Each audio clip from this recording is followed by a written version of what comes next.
Yauwa barkanku da zuwa, idan wannan shine farkon zuwanku kar ku manta da yin follow wannan page namu mai albarka kenan. Zan nuna mana yadda za ku ga masu ja cikin wannan WhatsApp ɗin ya za su hana a gansu a link ko kuma su saurari vocal ba tare da an sani ba. Ku taɓa parameter daga nan ga confidentiality nan ɗan kilan nan na biyu kenan zai kawo ku nan na saman nan shine wurin da ake ganin ka a link. In ka bar shi bisa kai ga kamar yadda ka gana wannan ba wanda zai ga lokacin da ka fara a link ko kuma lokacin da ka sauka.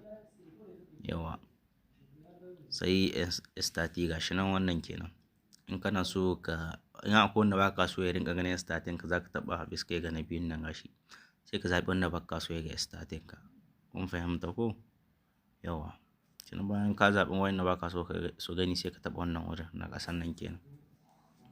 Yawa ni nawa zan marshi hakan nan. In kana son ka saurari vocal kada a sani ko in ka kalli sticker wannan zaka kashe gashi kamar kenan kamar wancan ne shi ma ɗin. Gashi nan ta wannan shine. Alaikum assalam. Yawa sabida haka ga duk mai son bidiyon yana bisa ga wannan YouTube Yahuza Muhammad gashi nan za ku ga bidiyon, za ku bi shi dalla dalla domin ku ga yadda za ku gyara komai da komai ɗin ku cikin sauƙi.